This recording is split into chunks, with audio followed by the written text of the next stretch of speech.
Selamat pagi, Tiara. Pagi, Kak. Aduh, udah dari tadi Meki. Enggak, Ji.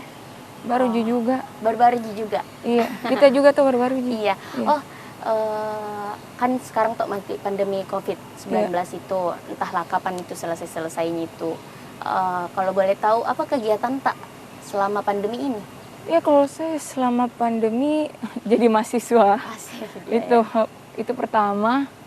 Kemudian ya kayaknya di sela-sela itu ya mungkin kegiatan organisasi, kemudian ikut lomba sedikit, dan beberapa kegiatan ekstrakurikuler di luar kampus.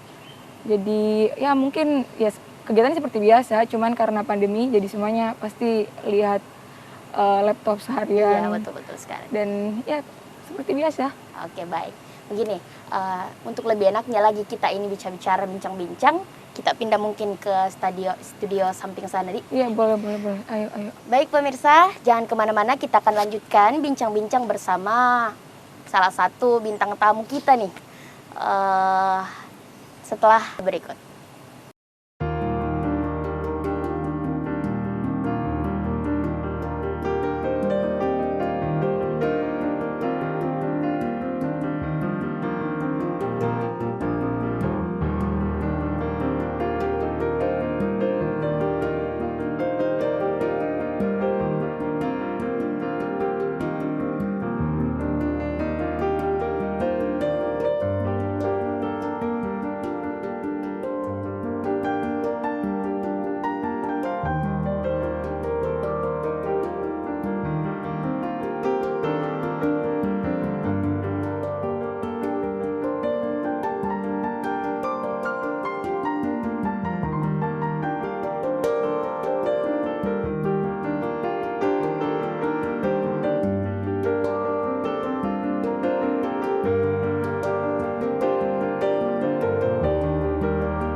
Langsung. Oke.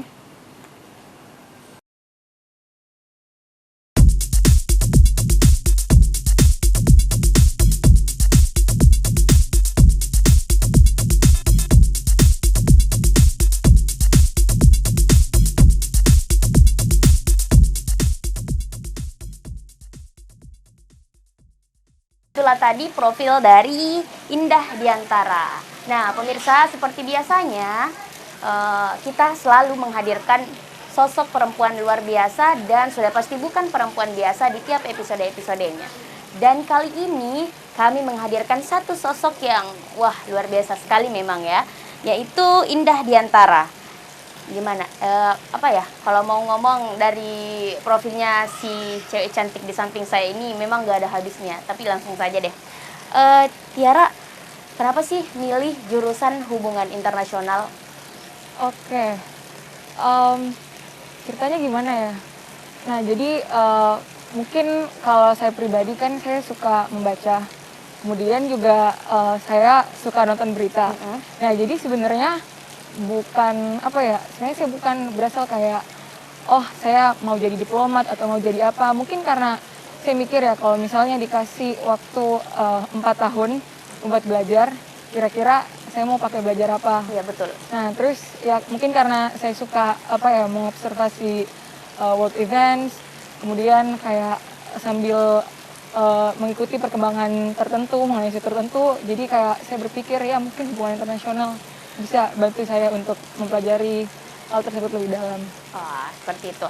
Nah, di sini tuh pencapaian yang kemarin ini mungkin baru-baru ini juara 3 Honorable Mention United Nation Correspondent Association UNCA ya, UNCA, pada MUN Indonesia Februari 2021 itu ceritanya bagaimana sih? Oke, kan kalau dalam MUN itu ada ya MUN sebenarnya ya, itu MUN apa? MUN itu secara singkat adalah simulasi PBB. Iya, jadi betul. Kayak ceritanya kita melakukan role play, menjadi representasi negara-negara tertentu. Cuman kemarin karena saya koresponden association, sebenarnya peran saya di situ sebagai press. Jadi kita belajar bagaimana caranya meliput berita yang sedang terjadi ketika ceritanya pemimpin-pemimpin negara sedang meeting. Jadi untuk ada delegasi-delegasi yang akhirnya jadi simulasi jadi pemimpin negara, tapi kalau untuk saya pribadi, saya simulasi untuk meliput beritanya. Mungkin kalau itu cuman beberapa pengalaman, saya jadi association press-nya, maaf, correspondent association. Mungkin selebihnya ya baru saya ikut untuk secara langsung jadi role play, jadi representasi negara. Itu kemarin kan ceritanya masih dalam pandemi nih. Itu melalui masih Zoom ya? Iya, semuanya dilakukan secara online. Itu berapa hari? Relatif ada 3 sampai 2 hari. 3 sampai 2 hari. Nah, untuk negara yang menjadi itu, pilihnya negara apa dengan anunya? Kan kalau di MUN kita bisa pilih pertama konsil atau isunya, kemudian kita bisa pilih negaranya. Cuman karena ada banyak yang mendaftar, jadi kayak biasa kita tidak selalu dapat yang negara yang kita mau. Nah, cuman mungkin kalau dari pengalaman pribadi, saya paling sering dapat negara-negara, saya lebih sering memilih isu-isu yang memang mengenai sustainable development. Nah, apapun negaranya ya saya terima saja, soalnya kalau misalnya isunya sejalan sama yang saya mau yang saya mau pelajari, ya tetap saya jalankan. Agak susah nggak? Susah, kan ya MUN atau simulasi PBB itu kan lomba, cuman kalau saya pribadi setiap saya ikut lomba, saya pikirannya jarang untuk menang. Ya, makanya pikirannya tidak pernah kayak apakah ini susah atau tidak.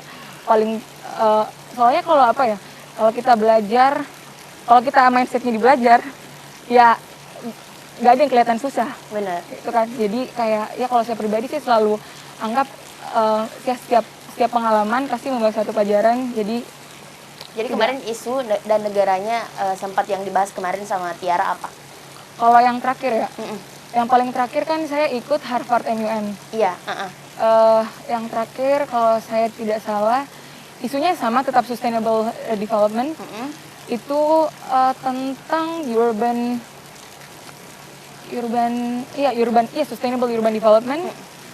Dan kalau saya tidak salah, saya merepresentasikan ada negara kecil di Caribbean namanya Saint Kitts. Iya. Paling besar tuh maksudnya inti-intinya yang paling susah biasa dalam isu pembahasannya ada nggak? Oke, sebenarnya kalau MUN pembahasannya tidak begitu sulit, tapi untuk menavigasi diskusi, karena ceritanya dalam satu ruangan bisa lebih dari 50 orang. Jadi kayak kita harus secara mengimbangi bagaimana caranya menjadi diplomatis, tapi di saat yang sama kita tidak merebut giliran orang lain untuk berbicara.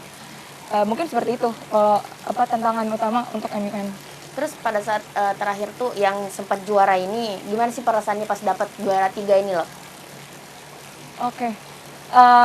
Gimana ya? Mungkin kayak kembali ke yang tadi, kayak kan saya nggak pernah pakai mindset bahwa ayo menang. Iya. Ya cuman kalau kita anggap serius, terus kita kasih yang total, ya bukan kebetulan sih, pasti kayak biasanya berujungnya sama hasil keseriusan itu terbayar.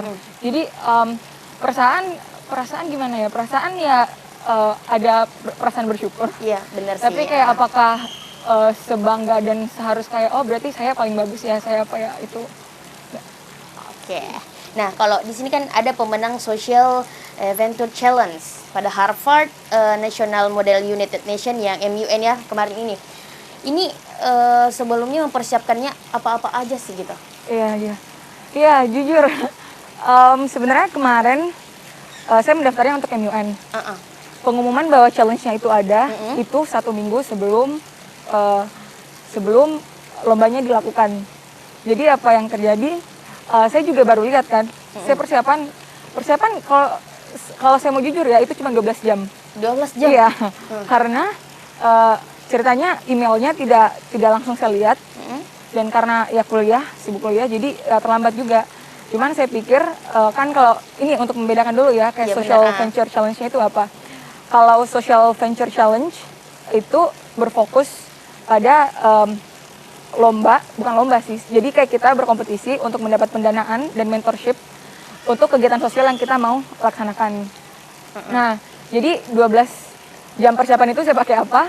Saya pakai untuk susun proposal. Proposalnya kemarin ada 7 bab dan itu harus saya selesaikan dalam waktu 12 jam. Dan setelah itu berdasarkan screening proposal, screening submission, kita di filter lagi menjadi semi-finalist. Setelah jadi semi-finalist, baru kita jadi grand finalist dan akhirnya jadi juara. Oke. Tiara, kita tahan dulu ya. Nah, pemirsa, kita akan lanjutkan bincang-bincang bersama dengan Tiara tentang pemenang social volunteer ini setelah jeda berikut, jadi jangan kemana-mana.